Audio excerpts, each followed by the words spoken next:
La correcta mantención y ajustes necesarios de los discos abresurcos para la implantación del maíz son fundamentales para lograr que emerjan las plántulas.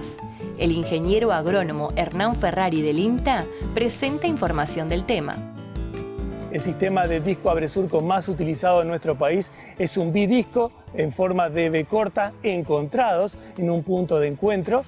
Es la situación en que mejor calidad de surco realiza, pero vamos a encontrar también en otras situaciones en donde necesitamos más carga sobre el cuerpo de siembra o más centímetros cuadrados porque las alas no tienen suficiente carga, como son sembradoras del tipo air drill, o situaciones en suelos más arcillosos o más húmedos en donde vamos a trabajar con monodiscos o con bidiscos desencontrados. En el caso del bidisco encontrado, tengo que tener mucho cuidado con el punto de encuentro. Los dos discos tienen que encontrarse y no debe haber luz entre ellos. Normalmente cuando los discos empiezan a gastarse o se rompen los rodamientos, se forma una luz. Si esta luz en el punto de encuentro es mayor a 2 milímetros, en vez de formarse una V corta perfecta, se va a formar una doble V en el surco.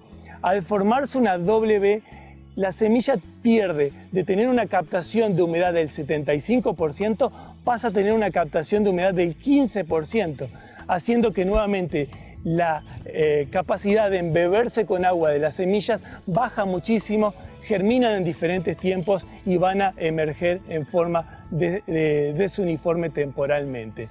Y por otro lado, tener mucho cuidado cuando trabajo con discos con mucha humedad del suelo. Si trabajo con mucha humedad del suelo y luego sale el sol rápidamente, esa compactación que también va a generar el disco va a fratachar las paredes laterales, impidiendo que después cruce el agua o que las raíces atraviesen esa zona compactada. Adosados a los discos abresurco vamos a tener las ruedas limitadoras de profundidad. Tener mucho cuidado que los labios internos de la rueda limitadora de profundidad estén en íntimo contacto con los discos para que puedas realizar una perfecta limpieza de la parte externa de los discos. También tener mucho cuidado con la carga que se le da al cuerpo de siembra, porque si nosotros nos excedemos porque utilizamos resortes con máxima carga o pulmones o celdas de carga pero excedido en carga, si esta rueda limitadora de profundidad me hace una presión muy severa al costado de la línea de siembra, voy a generar una compactación lateral que va a impedir que después las radículas de esta plántula de maíz que está en desarrollo, en crecimiento inicial, pueda acceder al agua y a los nutrientes que está lateralmente y tenga un detrimento en rendimiento de hasta un 8 o un 12% menos porque le compacté lateralmente. Más cuidados voy a tener que tener cuanto más humedad tenga el suelo. Por encima de 28% de humedad, controlar muy bien de que no deje huella la rueda limitadora de profundidad. Pero tampoco tienen que ir libres, sueltas, sin suficiente carga. Tenemos que tener en cuenta que cuando vemos a un cuerpo de siembra trabajar, él tiene que ir bien afirmado al suelo. ¿Por qué?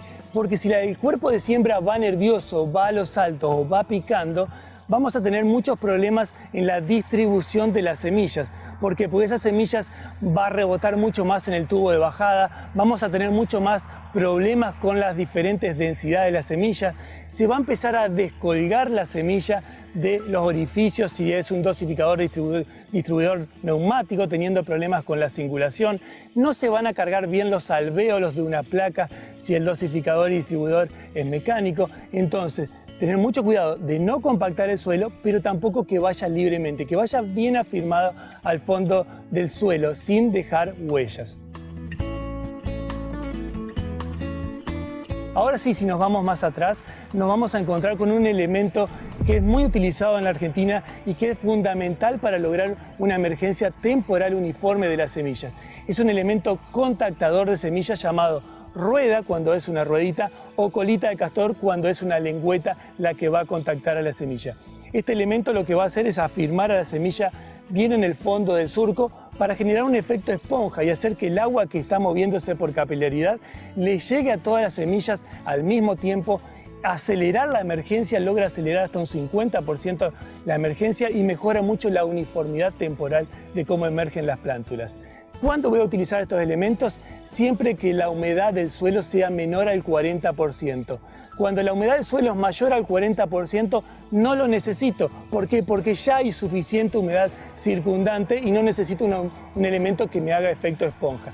pero como la situación normal va a ser entre 24 y 40% de humedad, normalmente lo voy a necesitar. En situación de maíz, conviene utilizar, si es maíz siembra temprana, donde ya tengo mucha humedad en el suelo, utilizaré una colita de castor, porque es la que mejor se comporta cuando el suelo tiene mucha humedad. En cambio, cuando me voy a siembra de maíz tardío, allá a fines de noviembre, diciembre, como la primera capa del suelo está más seca, porque hay mayor evaporación del suelo, es conveniente utilizar una rueda contactadora, porque va a impedir que la semilla se pegue y la saque afuera cuando haya mucha humedad. Por otro lado, si seguimos al último componente del tren de siembra, nos vamos a encontrar con las ruedas tapadoras, conformadoras, cerradoras de surco, depende de la función que estemos necesitando. En este caso, para maíz, lo que nosotros vamos a buscar es que tenga una angulación suficiente que haga un camellón arriba del maíz, que lo voy a tener que tener en cuenta cuando calcule la profundidad de siembra. Entonces, primero voy a tener que saber la fuerza de emergencia, la capacidad de fuerza de emergencia que tiene esa semilla. Es un dato que tenemos que empezar a pedírselo a los semilleros. No solo la energía germinativa y el poder germinativo, sino también la fuerza de emergencia para poder saber yo hasta cuánto de profundidad puedo colocar la semilla. 3, 5, 8 centímetros de profundidad. Si no tenemos ese dato, hacerlo en el campo previo a salir a sembrar, colocar semillas a 3, a 5, a 8, a 9 y ver si todas logran emerger. Entonces, volviendo a las ruedas tapadoras, voy a dejar un camellón para que en la época de siembra de gruesa, como sucede con el maíz, yo corro muchos riesgos de encostrado de suelo. Es cuando yo sembré, cae una lluvia e inmediatamente sale el sol y por carga eléctrica el suelo se compacta, se forma una capita compactada que igualmente el maíz es la semilla con mayor capacidad de romper la costra de un suelo encostrado, pero llegamos a perder hasta un 30% de stand de plantas, lo cual es un impacto muy grande en el rendimiento.